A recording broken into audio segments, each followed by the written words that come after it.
You are listening to the IFH Podcast Network. For more amazing filmmaking and screenwriting podcasts, just go to ifhpodcastnetwork.com. Welcome to the Indie Film Hustle Podcast, episode number 406. Why do we fall? So we can learn to pick ourselves back up. Christopher Nolan. Broadcasting from the back alley in Hollywood, it's the Indie Film Hustle Podcast, where we show you how to survive and thrive as an indie filmmaker in the jungles of the film biz. And here's your host, Alex Ferrari. Welcome to another episode of the Indie Film Hustle Podcast. I am your humble host, Alex Ferrari. Today's show is sponsored by Rise of the Filmtrepreneur, how to turn your independent film into a profitable business. It's harder today than ever before for independent filmmakers to make money with their films. From predatory film distributors ripping them off to huckster film aggregators who prey upon them, the odds are stacked against the indie filmmaker. The old distribution model of making money with your film is broken, and there needs to be a change. The future of independent filmmaking is the entrepreneurial filmmaker or the filmtrepreneur. In Rise of the Filmtrepreneur, I break down how to actually make money with your film projects and show you how to turn your indie film into a profitable business. With case studies examining successes and failures, this book shows you the step-by-step method to turn your passion into a profitable career. If you're making a feature film, series, or any other kind of video content, the Filmtrepreneur method will set you up for success. The book is available in paperback, ebook, and of course, audiobook. If you want to order it, just head over to www.filmbizbook.com. That's filmbizbook.com. Now, before we get started, guys, I wanted to let you know that my new distribution course called the Film Distribution Blueprint is going to be closing next week on September 18th at midnight. Now, this is the beta version, so we are still building the course up, but it's really close to being done, and I've gotten amazing ideas from the tribe that has entered the course and has been helping me build out the most comprehensive course on film distribution anywhere on the planet. So if you want to get access to the course, head over to indiefilmhustle.com/let-me-in. And as a small bonus, I will have in the course a secret way that you can track if a distributor is actually telling you the truth about where they're selling your film worldwide. And that's going to be exclusively in the course. It's a pretty ingenious idea, and I've seen it work again and again. So that's it. I'm not going to tell you any more about the course this week.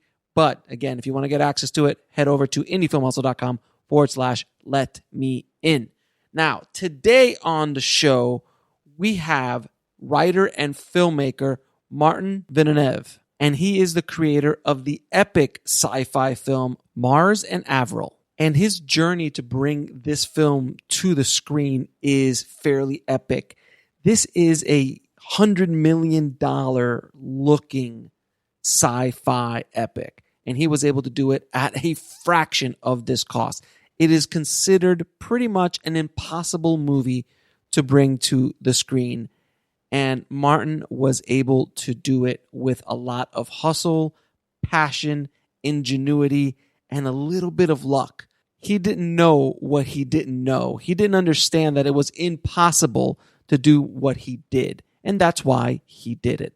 So I wanted to bring Martin on the show to talk about his adventures making this sci-fi epic, how he was able to put it all together, how he was able to get the rights to the graphic novels that they're based on, and everything else he's gone through with this film. And yes, if his last name sounds familiar, he is the younger brother of famed director Denis Villeneuve, who just released a trailer to Dune, the remake of Dune, which I'm looking forward to.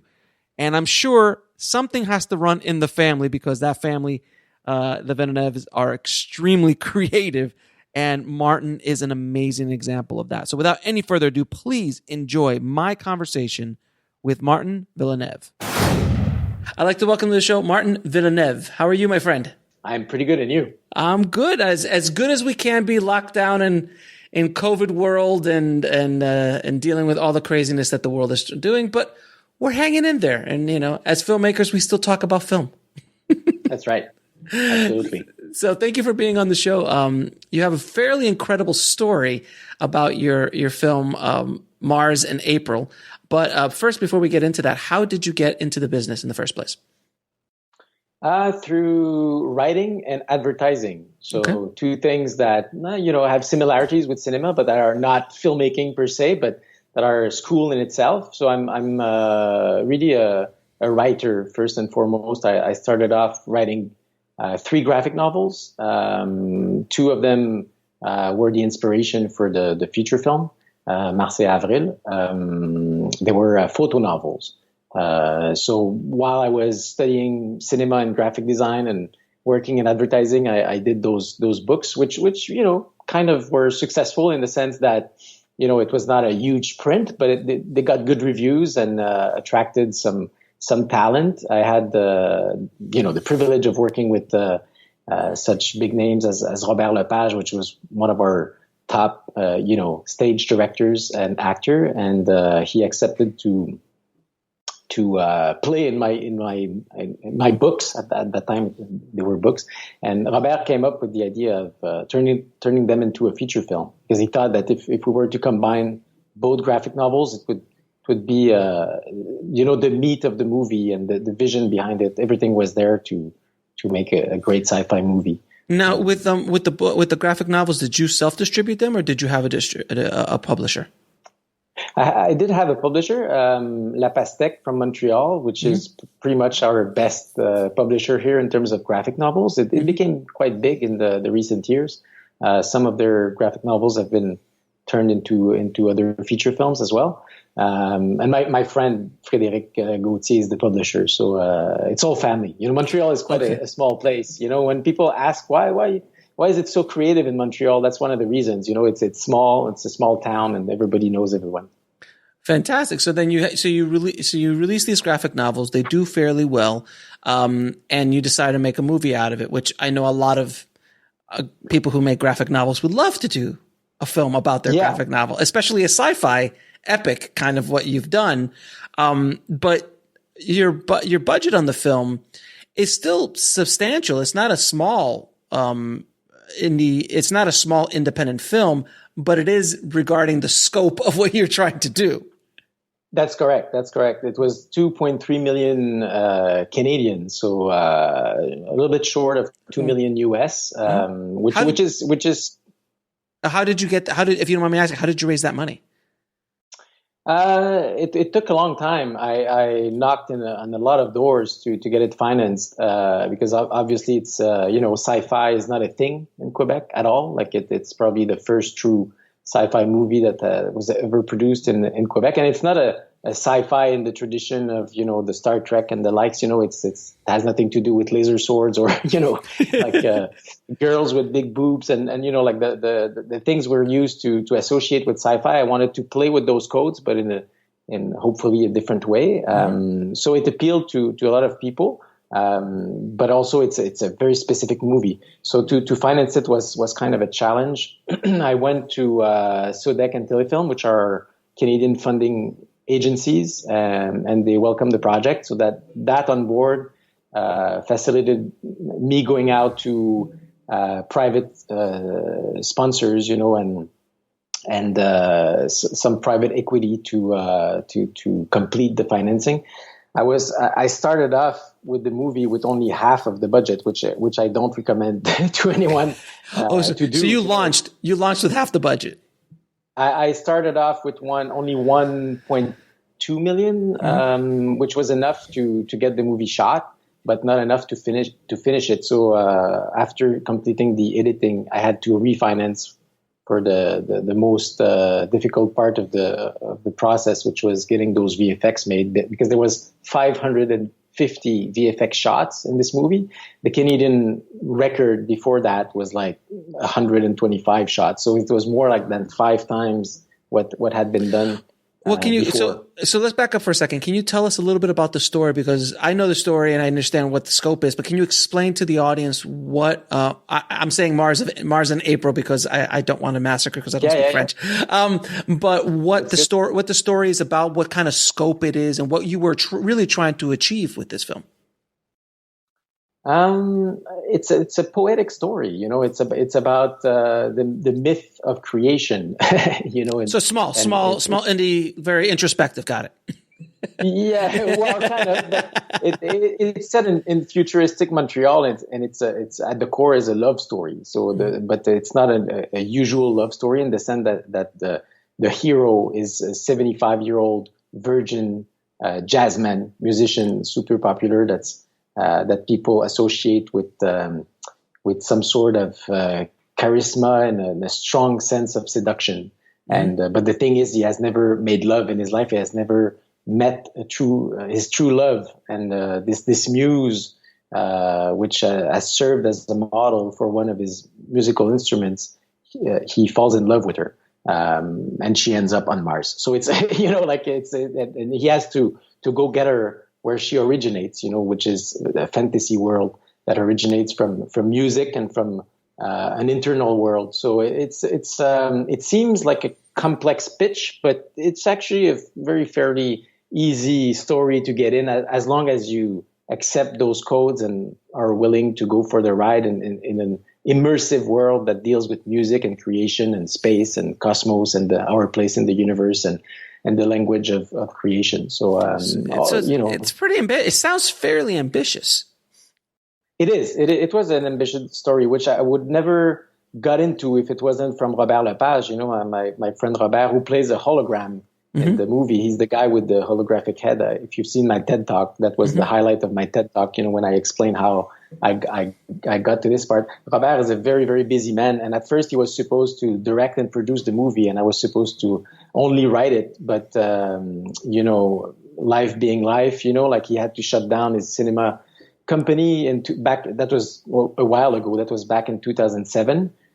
He himself wasn't able to raise financing for his own movies, whereas he's one of our biggest creator, if not the biggest creator in Canada. So it tells you how hard it is to get financing from the Canadian agencies. So Robert shut down his company, and to make a long story short, he really encouraged me to continue on, and he said, "It's your baby, you should direct it. I'll help you. I'll play in the movie. I'll help you produce it."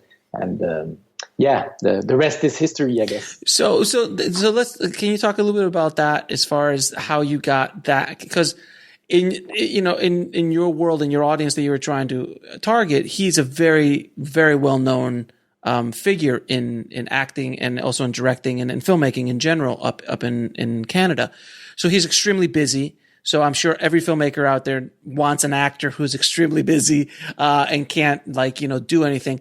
How was your creative workaround? Can you explain the process of the creative workaround and how you were able to get him into your film in a very creative way?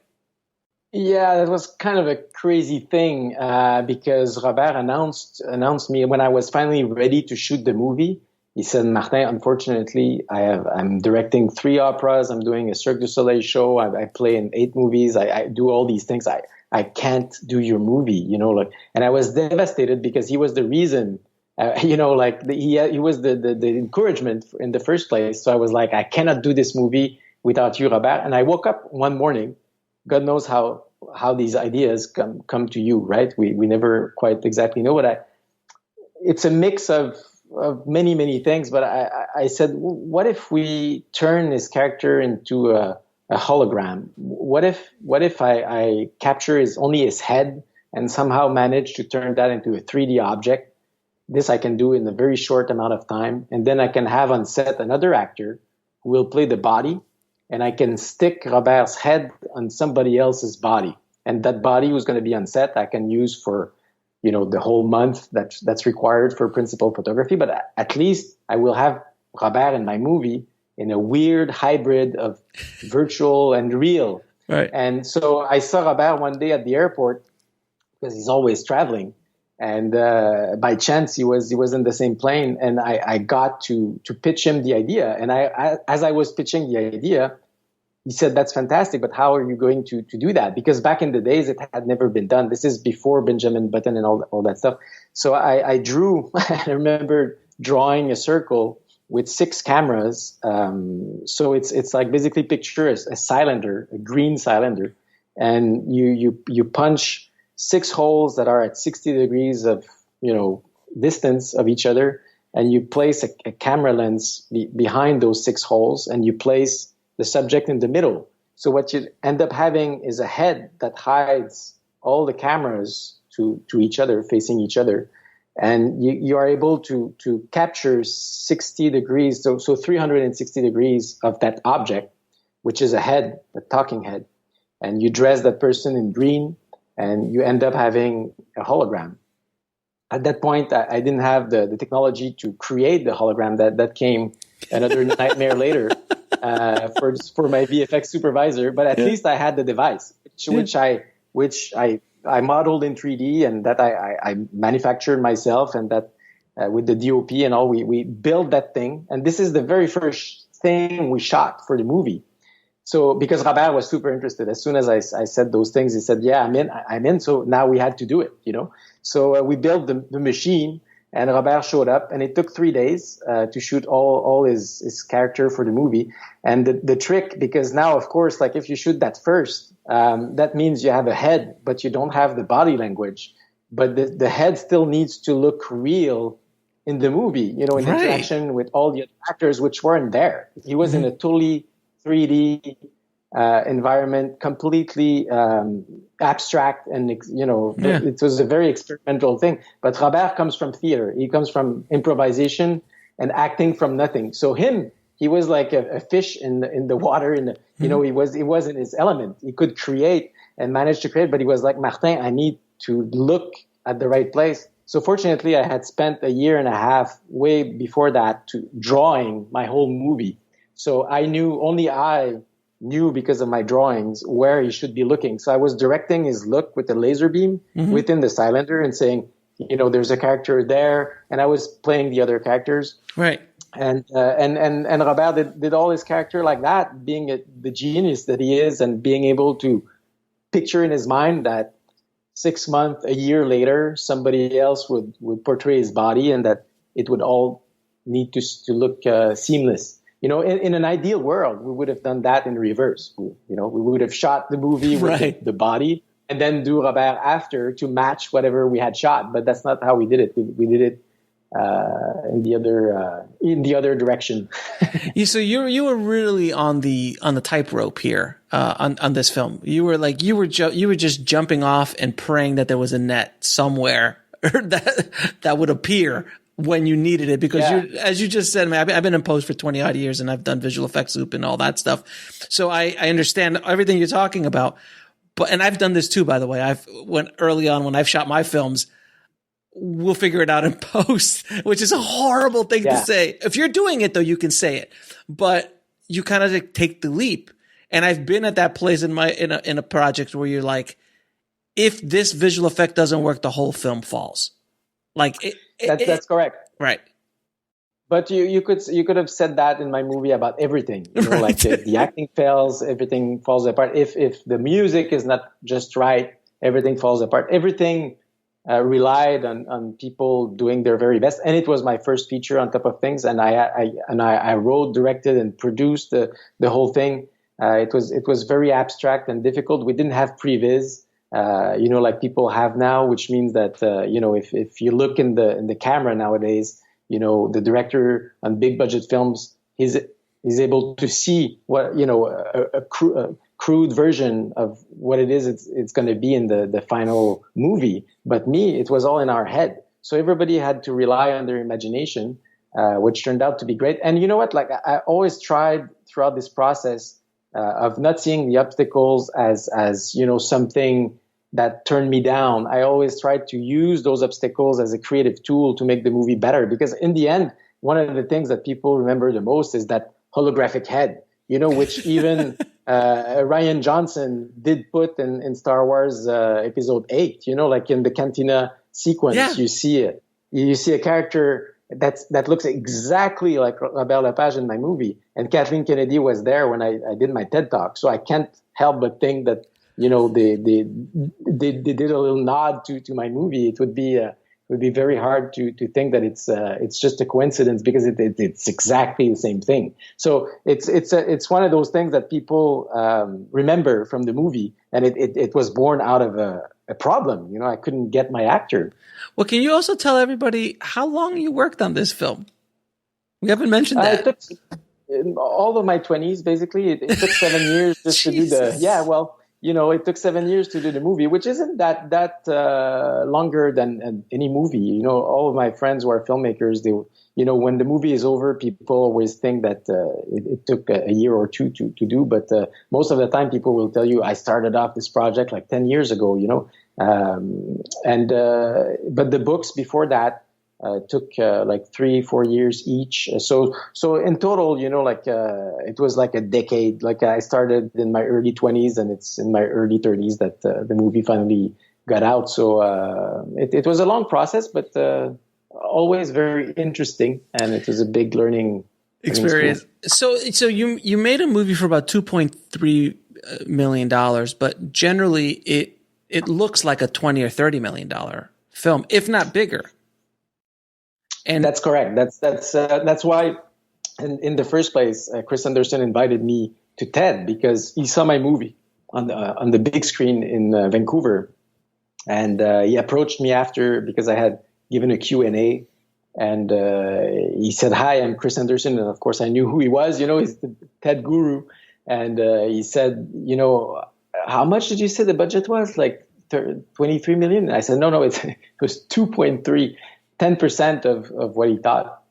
So he said, that's absolutely incredible. He said, you have to come on the TED stage and tell us how you did it, because he said it looks so much bigger than it is. So I think the ambitions that it's far from being a perfect film, but what I'm saying is the ambition that fueled the project had legs, and a lot of people embraced it and gave it their all. And I had like amazing people working on the movie, like super talented people that chose to devote some of their talent and time to the movie, whereas there was very little money, you know, right, to pay them or to make.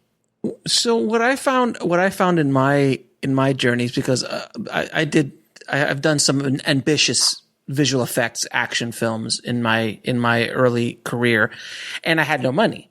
So and I think you mentioned this in your TED talk, where when you don't have money, you have to give something else. And when I was creating, I created a spectacle. I created an event. I created we're going to achieve something here that's bigger than, we're going to try to do stuff that hasn't been done before.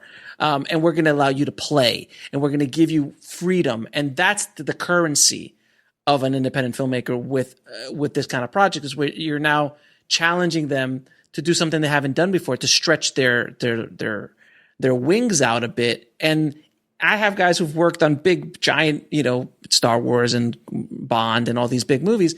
But when I call them, they're like, yeah, I want to do your project because I'm really excited about doing something I haven't done before. Did you find that to be true on your end? Absolutely. You know, this I've always pitched this movie as being a lab. I told everybody who got involved that it would be a place of creation and experiment, and some place where they could be, to go back to the aquarium analogy, you know, where there would be a big fish in a small aquarium, you know, because, you know, when I approached one of my childhood heroes, François Skeiten, he's a huge comic book artist from Belgium, and I grew up on his graphic novels. You know, they're huge for me, and he was a huge influence already when I wrote my books. And when I approached him, he said, "You know, Martin, you know, most of the time when American producers approach me, you know, he worked on The Golden Compass, he worked on Mr. Nobody, you know, those big movies." He said, they steal my stuff, you know, they steal my work. And yes, there's a big paycheck at the end of the day, but I have no fun, you know, working like that on big productions, because I don't feel that my voice makes a big difference in the end, you know. Whereas he said on a smaller movie like yours, I can explore, I can experiment, I can develop a language. and which he did. So for 5 years, he and I drew Montreal in the future together. Like I come from the graphic world. So for me to work with François Scaton for 5 years, imagine it was like a dream come true. It's like working with Spielberg or Nolan or Fincher for like 5 years. Exactly. And it was like a ping pong game, and he would invite me to his place in Brussels, and he would come to Montreal. And so it took a long time. So time is a currency. When you don't have money, you must take time. That's one of the things I say in my TED Talk, and that cannot be more true for Mars and Avril because, like for the composer, for instance, I approached an Oscar-nominated composer who had done the triplets of Belleville. Benoit Charest is our best Canadian composer. And he said, I'm interested, but how much time do you have? Which is the first question that big creators are asking you. Mm-hmm. And I said, how much time do you need? And he said, well, you're asking me to basically go back to Kepler's theory from the 17th century and elaborate a new take on it, which is something that Gustav Holst has done and took years, worked for years on those things. He said, you don't have that luxury in cinema, you have 2 months normally, and I said, well, I can give you at least a year. It took 1.5 years for him to do the music, but and his beard would grow. Every time I would see Benoit, his beard would grow longer and longer and longer, and he wouldn't shave, and he was like trying to figure this out. And the music won for Best Album of the Year in Canada. It won a Felix for Best Album of the Year. So he did a fantastic job. And the music on this movie was as important as the VFX, as important as the script, as important as the actors and the sets and all that stuff. It was a key component. So we had to get this right. So that's amazing because again, when working with high-end people who normally get paid a lot of money, you have to give them freedom. You've got to give them creativity, creative freedom, collaboration at a level that you don't get normally. And to get an Oscar-nominated composer to come on board to work on it, and then also having that amazing artist as well come on board. Can you dig a little bit deeper into how he and you created this world? Because I saw that you did a lot of matte paintings as bases, and then from the bases, then you animated elements in it. So you were doing old school matte paintings, but with some new world effects, like water moving or lights blinking or things like that. Correct?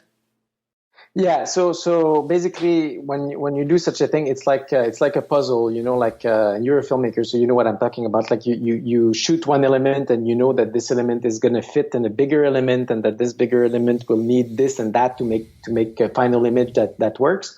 So you plan all of that ahead, so that when you come on set, it's pure execution. Because I only had 22 days, to shoot this film, which is a huge challenge. Yeah. Most people would take 80, 90 days to shoot a movie like that. So, and I regret that a bit now because I wish I had more time, but when you don't have a lot of money, the problem now, I said earlier that you need to give people more time, but the reality of cinema is that it costs so much when you get to shooting that the less time, the better. So you have to be super prepared. Like preparation is really the key. So as I mentioned, I storyboarded 1,200 storyboards, like that I did myself. A few of my friends did help, but I didn't have any money for that stage. So the more you can do by yourself, the better it is, because then again, you have to picture the whole movie in your mind and get the whole thing in your mind, so that when you come to set, you know exactly what pieces of the puzzle you need to get for the final image to work. So when I worked with François Scaton, I came, again, highly prepared. I had done my homeworks, years of research, and he had asked me to come up with concepts for Montreal of the future. So it's, when you come to a big designer like that, like, I don't know, when Sid Mead did the Blade Runner, it's not just Ridley Scott coming and say, here, design me Los Angeles in 2049 or in 2019. It's much more complex than that. It requires the director to come with a lot of references. And if you can draw yourself, that's even better, because you're talking abstraction, and the clearer it gets, the better it gets on the screen, So fortunately I can draw, and we use drawing as a tool. François and I sat together, and I had tons of references, and we would just look at stuff that were real things, real projects, utopian projects that had been conceived in the past for Montreal, and that do exist, like Habitat 67, which is a beautiful piece by Moshe Safdie, the Biosphere by Buckminster Fuller. Those are things from Expo 67. And we did contact Moshe Safdie and ask permission to replicate his beautiful construction, but make it 1,000 times bigger. And again, I took a risk because, I did create the model before I asked permission, which no producer on a normal movie would do. But I knew he would say yes, because I was working with François Scaton, and because what we did was good. So why would he say no? So at one point when I had a super strong 3D model of his Habitat 67, I reached out to him, to his team, sent the pitch, and he wrote me a letter that he granted me permission to use it. Within 24 hours, I had the letter. But I did make a few insurance people worry for at some points in the movie, because I would do that all the time, it would drive people crazy. But, sometimes you need to do those things. You need to provoke reality for reality to give back to you, That's a great, most people, great comment. Well, sometimes people are afraid, they're like, oh, what if he says no? But I was like, why would he say no? Why are you telling me that he will say no? Of course he will say yes. Same with, the Biosphere was trickier because it's owned by Buckminster Fuller's succession, and it's owned by bureaucrats now. It's Environnement Canada. Mm-hmm. And I went to them a few years prior to shooting the movie, and I asked for the 3D schematics, like the original schematics of the Biosphere. Mm-hmm. It was not 3D, it was 2D, but I needed to put them in 3D to recreate the Biosphere, mm-hmm. and shoot whatever I had to shoot on green screen, and recreate that thing and place it at the top of a tower, because François had drawn this beautiful Art Deco tower, and he wanted to place the bubble, mm-hmm. at the very top of it. So this was 3D. So I had to recreate that. And years later, I phoned back Environnement Canada, and I said, come and see the shots, come and approve the shots that we did of the movie. And when they saw the shots, they could not believe. They said, when did you shoot in the Biosphere exactly? We don't remember you showing up. And I said, I didn't shoot. I recreated it. And I showed them the before and after with the green screen and the 3D, and they just couldn't believe it. I had 3 bureaucrats there, and they got out of the room, and they were like, oh my God, like, congrats, and they were very proud. So what I mean by that is when you have something great, why wouldn't people embrace it? It's too easy to think that people are going to say no. Like it stops so many projects from getting made, and I find it sad. Yeah, I mean, the thing is that you have to take risks, and sometimes, specifically creatively, what you were spending is not obscene amounts of money, but time. It was a lot, mm-hmm. of time to create. So your currency was time there. So if they would have said no, you would have lost time, not millions of dollars. So you were taking risks. But you have to take those risks, especially when you have an ambitious project like that. I mean, I just been there on my own project, so I completely understand. I took massive risks, and started projects when they shouldn't have started, and just like jumped. And it's like, there's something's going to be there when I take my foot off and go into the unknown. And sometimes it works. Sometimes it doesn't. Yeah, but the thing is, though, like it seems like a fluid process, but it's not. You face like great walls. Like sometimes you hit huge walls. I had to remortgage my house twice. Wow. It was a huge nightmare to refinance the movie. Some people had to jump in at the last minute and save my ass. Sorry for the expression, but sure. Robert Lepage again, was one of those people, at the very last minute, like the bank was after me. They were about to pull the plug on the movie. And Robert Lepage came in and he said, how much do you need to complete your financing? And I said, I'm still $250,000 short. It's still 250. It's a lot of money. It's a lot of money. It's it's a house. You have to remortgage your house, which I had already done twice. So there was no way I could do that. So Robert said, I'm going to help you out. And he signed me a check of his own money to complete the financing. So there was some truly, some angels along my path, because if it wasn't from him, we would have never finished the movie. Now, there was another thing in your TED Talk I'd love you to talk about. And it's just another way. It's another example of how you approach this entire project, because I know there's so many tribe members who are listening right now who have ambitious projects, but they're scared. They're scared because it's just too ambitious, or I don't know enough about this, or I don't know. I'm sure you learned a lot along the way. I'm sure you did not know everything when you started the process. I'm assuming that's correct. Oh, I knew very little. I had studied filmmaking and graphic design in university. I had done numerous music videos, numerous but nothing like this. But nothing like this. Nothing prepares you to what doing a feature film is. It's probably the hardest. I wouldn't hesitate to say that it's probably the hardest thing a creator can get involved in, because it requires so many people, and you have to deal with so many different kind of people, and to get things right on every department, and to keep your vision intact. and navigate with the financial reality of it, there's finance that. The thing. There's always that. And especially for something like what I wanted to do, no one had done that before. So it's not like people could tell me, take that road and use those tools and go to these people to. There was no such thing. One thing we did have in Montreal that we still do have, even better now, is VFX artists and great VFX companies. And this I knew. And it was a time when I did this movie where VFX companies were, booming. They were blooming in Montreal.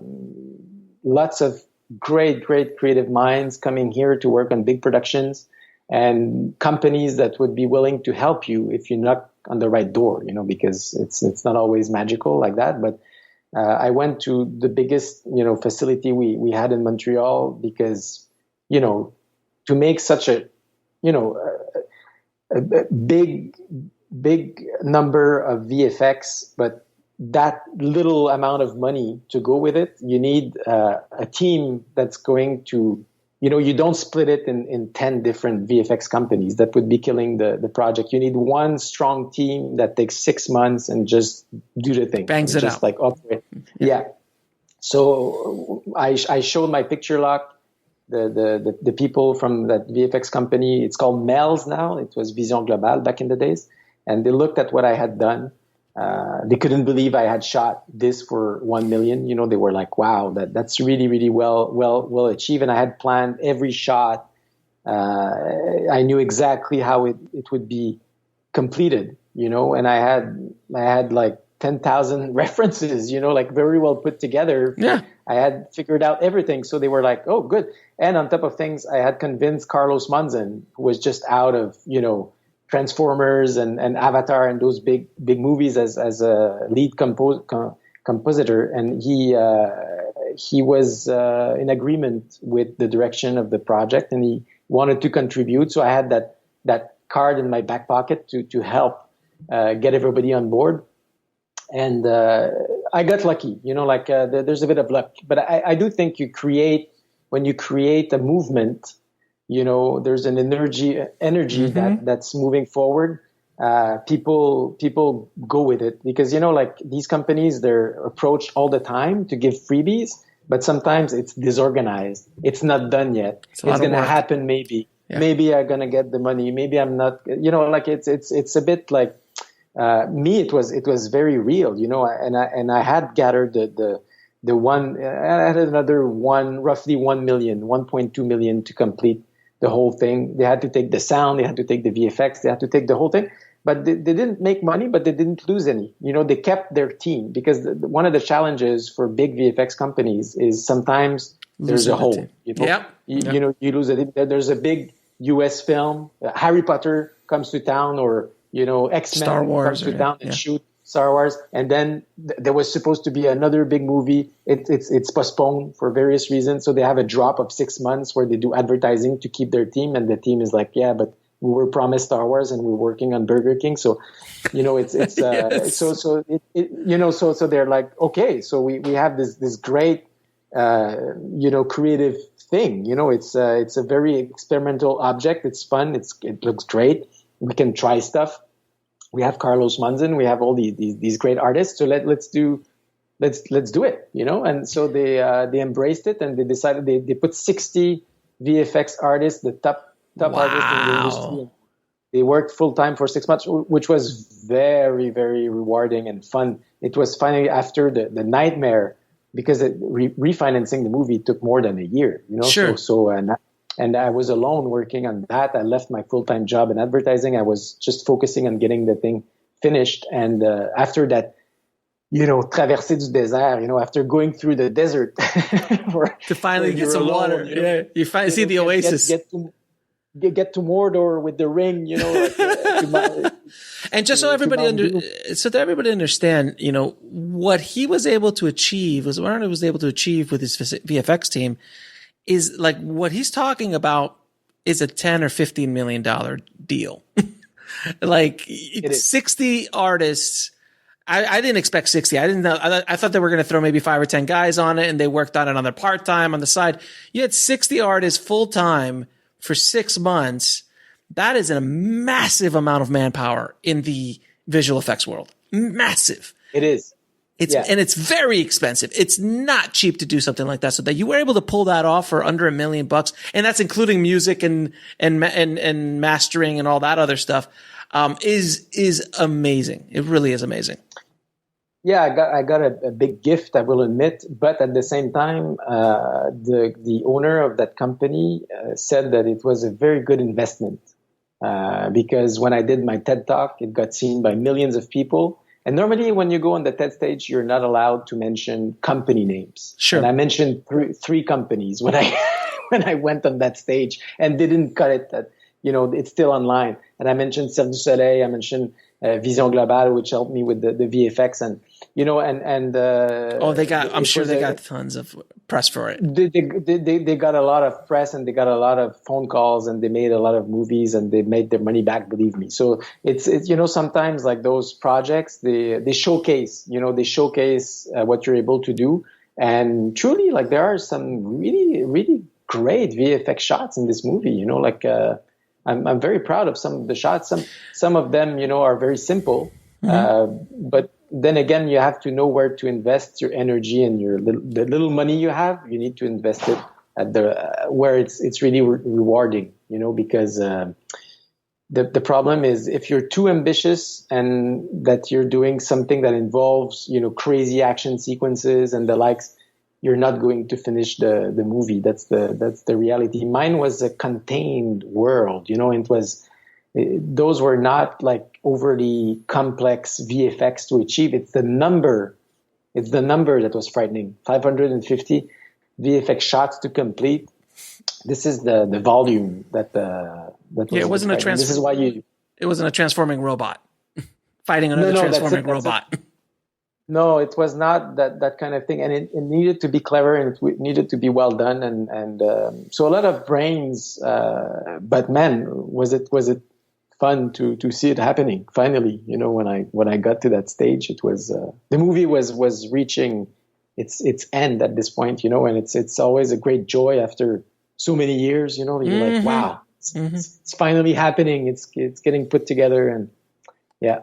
Yeah, and I found that too, that a lot of times VFX specifically, they will do a project that they feel that they can showcase something or do something that they haven't been able to do before, and sometimes they'll do it for free, sometimes they'll do it for cost or for very, very cheap, because they see the value on the back end. And if you can provide them with press which is something I've been able to do with my project since I started as a filmmaker, get attention. And then once you get a track record of that, like I promise you, if the next movie you do, and you need a lot of visual effects, there'll probably be a line of companies who would want to work with you because of what you were able to achieve. So once you're able to build up that credibility as well, then doors open a lot easier for you. Would you agree with that? I wish it was the case. I haven't shot a second feature film yet, but and it's been 8 years already. So and it's not like I haven't been trying. What I did notice is that everybody who has worked either as a cinematographer, VFX artist, like everybody who was like key department on my movie got a lot of jobs. They got offered a lot of jobs. Me, in my case, it's a bit trickier because as a filmmaker, you create your own opportunities most of the time, and it becomes a game of luck. Like you do pitches, you try to develop projects, you write things, you invest the same energy in every project, but luck needs to be on your side and timing, and like for a movie to all the components to be together and be able to allow you to do a second feature film it's very complex. And to be honest, I didn't think it would be that hard. I thought after doing, my first movie, it got shown in more than 20 festivals worldwide. It won awards. I went to TED. I was the first speaker from Quebec to get on that stage. It was huge, and only the third filmmaker, and the two others before me were J.J. Abrams and James Cameron, and James Cameron. So I thought, man, it's going to open doors for me. And it did. It got me into pitches. It got me into meetings that I would never have gotten otherwise. It got me interviewed a number of times. I did numerous pitches and stuff like that. And I'm grateful for those opportunities. But for everything to stick together and allow you to make a second feature, it's super hard. And by the way, my brother Denis, who is directing Dune right now, huge film. He was 9 years without shooting before his second and third feature film in Quebec. Nobody would give him another chance, So it tells you how hard it is. And I mentioned Robert Lepage, like he's probably our greatest creative mind from Canada, and he was not able to. And he did like 6-7 feature film, and they would never finance him again. So it's incredibly hard, I'm looking forward to see Dune. Actually, I've seen some of the images, and I am super excited. I'm a fan of the Lynch version. I wish Lynch would have had free reign to see what he would have really done back then. But I'm really curious to see what your brother does with the film. It looks amazing. Yeah, me too. Now, do you got the film distributed, right? So how did you make your money back? All that?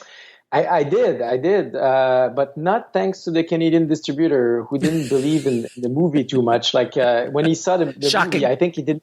Yeah, I think he didn't know what to make of it because there was no such thing in Quebec and there will never be again because you have to understand in Quebec we produce comedies or dramas that look towards the past, never towards the future. It's always about the past and it's always the same stories. And I don't mind it. I think there's a place for that, but it's always that. And nobody is looking at the future, which is what I wanted to do. And it was embraced by festivals around the world, the US, in Europe. It's a niche kind of audience, but that could be found at a lot of places around the planet. So the movie did reach its audience, which is very fortunate. Because that is a problem, as you know. Mm-hmm. And when I was invited to TED, it became a huge platform, something that I could never have dreamed of. And when I went to the Canadian distributor to tell them the good news, that I would be the first French Canadian, first Quebecois to get on that stage, it would get millions of people to suddenly be aware of that movie. You know what his reaction was? What? He said, "What is TED?" Son of a bitch. So I said, okay, let's let's change the subject. So I kept my rights because I had the international rights. He had the Canadian rights. So I said, keep the Canadian rights, no problem. And I went to TED. And the next day after my TED talk, I had like 15 distributors, like being like, like wanting to buy the rights for more than you made for it. More than you made it for. Yeah, exactly. So in the end, it was an advantage because choosing your allies in a battle like that is crucial. And me, I was like Indiana Jones, making this up as I go. Like I had no clue. But some accidents were, it's a blessing in disguise. Because when I came back from that meeting with the Canadian distributor, I was so discouraged. Like I was like, man, I'm offering him the biggest platform, that the biggest stage on earth, and it's free. And what I was asking him is to simply get an international distribution deal with Amazon and iTunes and the like, so that if people in India see my TED talk, they click on the link underneath and they can see rent the it or movie buy it. iTunes India, and if you're in the UK and so on and so forth. And they didn't see it, which is now obvious, but that's back in 2013. So that's what I did myself. But again, I had to do it myself. So I made those deals with all the international distributors, and the movie did make its money back within 6 months. That's amazing. It's not like the movie made tons of profits, but it did make its money back, which is one of the few cases where this happens in Canada. Like our movies very rarely make their money back. So I'm very proud because it's not only a creative success, but it's also, you could say, a commercial success in a sense, just to make its money back. And I was able to write a check because all my team, the hundreds of people who worked on the movie, they had to reinvest 13%, I think it was, of their salary for me to be able to complete it. So that deferred pay, I was able to pay back to all of my team members. And it was the first time some technicians told me it's the first time in my life that I've worked on a movie, an independent movie with a deferred pay, and that I see my money back. So I had many people write to me and say, thank you so much. So, it was overall a very, very positive experience. And it's what it is. The movie's not perfect, and some people will hate it, and some people think it's the greatest thing on earth. But it didn't leave anybody indifferent, and it has a voice of its own. Right. It's been a while now. I don't really identify to the movie anymore, but I can see that it's relevant. It's at its place, and I'm glad it got made. No, your story on how you made it and what you were able to do with it is pretty remarkable and an inspiration to everyone listening, honestly, because you can't be afraid to take risks, but you took calculated risks. You did have a base of knowledge to fall back on. You've been been working as a professional in the advertising space. You're a graphic designer. So there were skills, as I say, tools in your toolbox that you walked into this project with, and you learned along the way, but you had a really good foundation to start off with. And then you learned as you went. So take risk, but take calculated risk. And I think that's something that you did.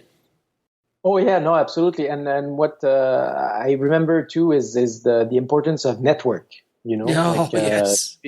Because even in advertising, this is how I met Guy Laliberté from Cirque du Soleil, who eventually helped me with the movie, and Robert Lepage, who helped me with the movie, and all these people, I met by doing something else than cinema, which is also very important because sometimes we focus and we think like it's cinema. So there's a path that I need to take, but never underestimate the other paths.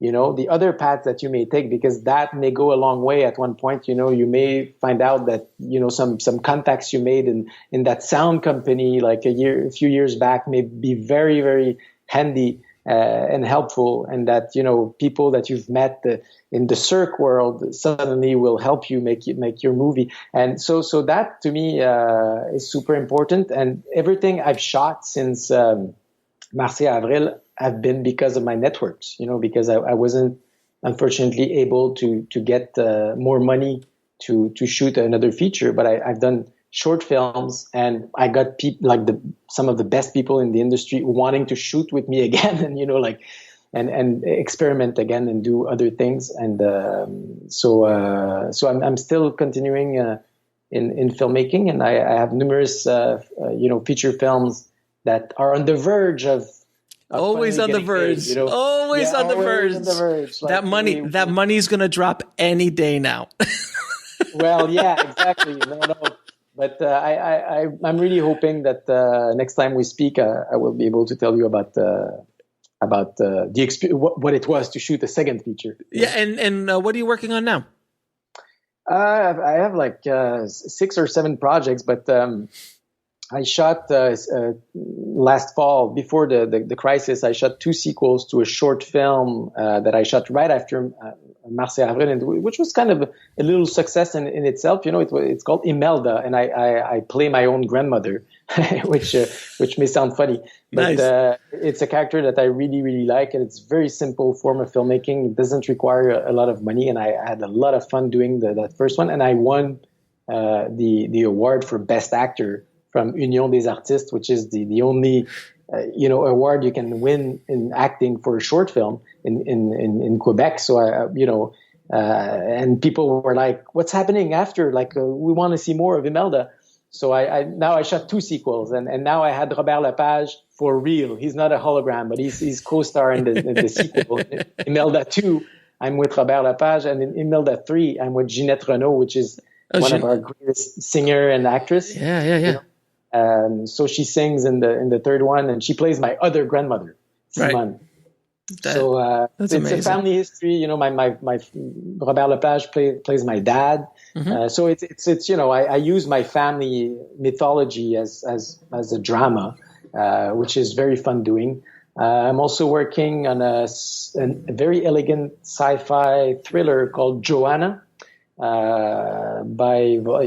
This is a pitch I won for Voltage Pictures in Los Angeles last year, and if all goes well, we should be shooting in November, if not, early 2021, if fortunately the COVID crisis is over. Mm-hmm. It's about androids, and we have a few actors attached already, and financing is going well. So, but it's a small budget, it's 5-6 million US. I'm also working on a small drama. It's a dramedy called Two Piranhas, and it's a great script.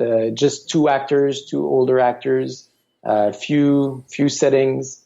Very simple filmmaking, but complex at the same time because everything relies on details. So this is also ready to shoot. I'm working on animated series called Red Ketchup. It's based on a cult comic book series here in Quebec that I grew up with. It's a crazy FBI agent that's feeding on drugs, and it's completely psychedelic world. It's like James Bond but shot by Tarantino.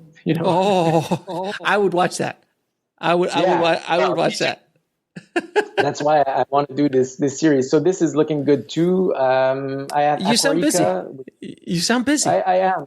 The thing is, I've been living out of writing. This is why I could leave advertising, because now producers, pay me. That's one of the great luxuries of Mars and Avril, because it created another kind of network where suddenly, I'm getting paid to develop projects. So, and Aquarica is something that I've been writing for years. Again, I'm teaming up with François Skayton. It's an animated feature.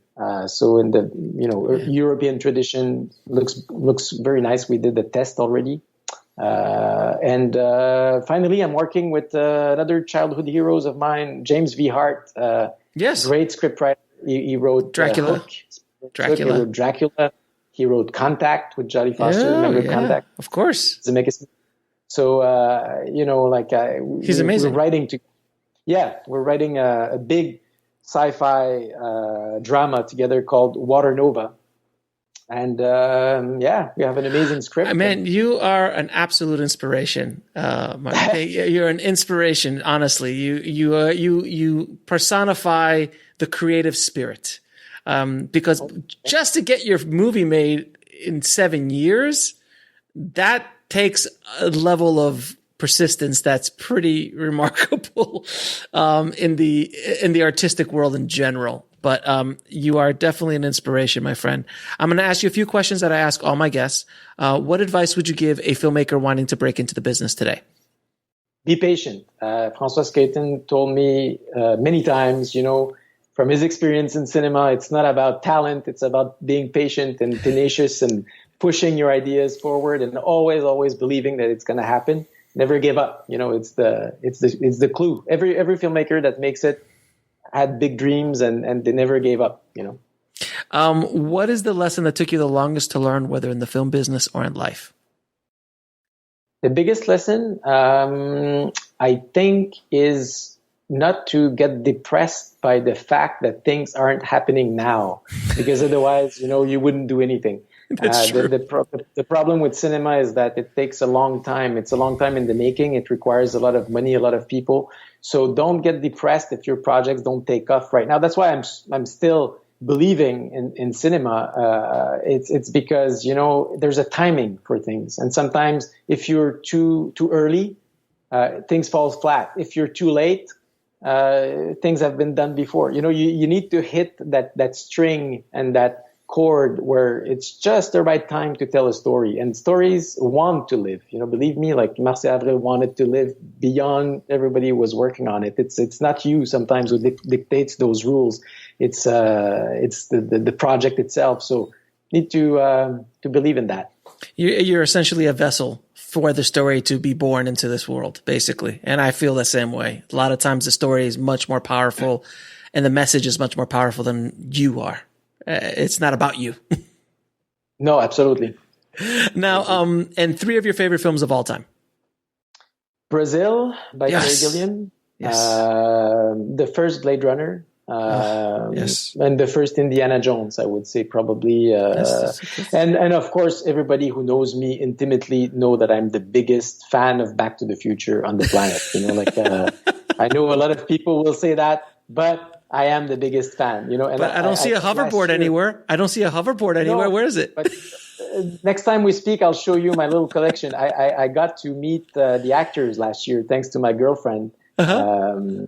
She introduced me to Michael J. Fox and Christopher Lloyd and Thomas Wilson and James Token and Lee Thompson, and it was in Orlando, and it was probably one of the highlights. The last gathering. Yeah. And I had kept because when I was a teenager, I replicated the time machine in my parents' basement. Of course you did. And all those letters that they would exchange and all that stuff, the letter from 1885 and the letter from 1955. And back then it was a VHS, so I had to pause the VHS on the TV and try to guess with the tracking going like that. Yeah. Exactly right. And it was a poor VHS copy, let me tell you. And my mother, thankfully, had kept some of these items so I could bring them with me, and they all signed it. And it was amazing. That must be amazing. Yeah, I'm a huge Back to the Future fan. And they were talking about, what was it? They were talking about trying to reboot it. And Gale. I hope not. No, Gale, the producer, what's his name? Is it Robert Gale? No, Bob Gale. Bob Gale said, "Not while I'm alive." Right. It's it's not so going to have to kill him. Eventually he will die, and I hope that his estate will not allow the sequels to happen or anything to happen. It's done. It's a perfection as it is. Yeah, and it's all about the actors. You will never be able in the million world, and even with tons of money and VFX, you will never be able to replicate the chemistry between Michael J. Fox and Christopher Lloyd. And Zemeckis there, and Spielberg as the Godfather around it. And I just and it's like any film, it belongs to a time. It's ironic that it's a movie about time, but it's really about the moment where it was made in history and the influence it got and the writing of it and everything about it is great. And they age pretty well, and then that is a key for me. A movie that ages well, like Brazil or Indiana Jones or all those classics. There's a reason why they're classics, is because the biggest thing that a film must do. It's not box office. It's not pleasing the fans. It's resisting time. Is it still relevant in 50 years and 100 years? And I can't believe that when they shot Back to the Future, that they shot half the movie with Eric Stoltz as the main guy, and then they just stopped. And they just like, yeah, we're going to have to recast this and we're going to shoot everything again. Like, I can't even comprehend that in a studio project. But I think if it wasn't for someone like Spielberg backing Zemeckis at that time, because I mean, how much did that cost? That must have cost millions. Yeah. And it's not a scenario that you would see nowadays. Like, No. it's not, and it's not a movie that would be produced nowadays. And No, it makes me not by the sad studios. sometimes that no, not by studios, and it saddens me sometimes to see that some of the best movies that were ever produced wouldn't get made today because people are afraid of risks. And even Back to the Future back in the days was super hard to get off the ground. The script was refused 40 times. Everybody, yeah. Disney said, like, there's incest, like exactly. So that's another proof that you need to, like, the two creators were like, no, we're gonna get this made. Gail and the two Bobs, they were fighting for it and they got it made. But I think it's an inspiration for everyone. That you need to fight, and there is still place for original voices. But what saddens me is nowadays, like, it's all about sequels. It's all about let's remake that comic great books, movie that worked 30 years ago. Let's do a 90th Star Wars because it's I think there should definitely be room for that. I'm not saying those movies shouldn't get made, but please leave some room for the new, because one of the things that cinema has proven is that it's the new original ideas that people are like, wow, this I like, this I'm excited about.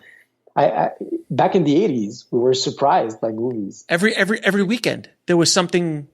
Ghostbusters, Back to the Future, Goonies, Gremlins, like Indiana Jones. It was just constant originality, and they were taking risks that would never in a million years get done today. Can you imagine Goonies today? No. Like, there's just no way. That's like a Disney Plus, $3 or $4 million movie if you're lucky.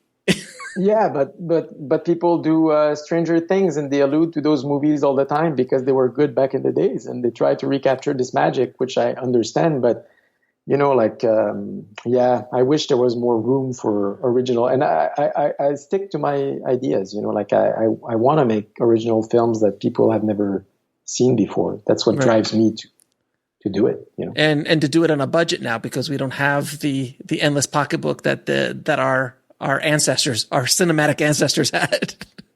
Yeah, no, exactly. And now where can people find you and your work? I'm everywhere. I'm on Facebook, I'm on LinkedIn, I'm on IMDb, I'm on Vimeo, Martin Villeneuve, and very easy to find. And I encourage you to see my TEDTalk if you haven't seen it, because that's what, I think it's a nice little introduction, 10 minutes. It's not long, as every TEDTalk is. And then you can have a link to my movie underneath. Thank God. Mm-hmm. And, you can watch my shorts. You can on Vimeo. You can watch my advertising work, my latest demo reel. Everything is there. Very easy to find. Fantastic. I'll put all of that in the show notes. Thank you, Martin. Thank you so much for being on the show, my friend. You are truly an inspiration. So thank you again for fighting the good fight, the creative fight, and keep doing what you're doing, my friend. Oh, thank you so much, Alex. I appreciate it. I want to thank Martin for coming on the show and inspiring the tribe today. Sometimes ignorance is bliss. Not knowing what you can't do allows you to do it. I don't suggest it, but when the stars align, this is what comes up. So thank you again, Martin, for coming on the show. If you want to get links to anything we discussed in this episode, including watching his film, head over to the show notes at indiefilmhustle.com/406. And guys, I have another surprise for you next week. I will be launching a new podcast because why not? I will not be hosting this podcast, but I am producing this podcast exclusively for the IFH Podcast Network, and it is called the Director Series Podcast with Cameron Burrell. Now, this podcast is going to be a deconstruction and celebration of some of the world's best contemporary and classic film directors. And season 1 of the show, we will be tackling the career of Christopher Nolan in all of its amazing glory. I cannot wait to bring the show to you. I will be giving you guys a sneak peek of this maybe today or tomorrow, but then launching it on Monday officially. And when we launch, we will have the first 3 episodes, and it will be a weekly show, and it will be released on Monday. Now, if you want to check out the show, head over to indiefilmhustle.com/director series. Thank you guys for listening. As always, keep that hustle going. Keep that dream alive. Stay safe out there, and I'll talk to you soon.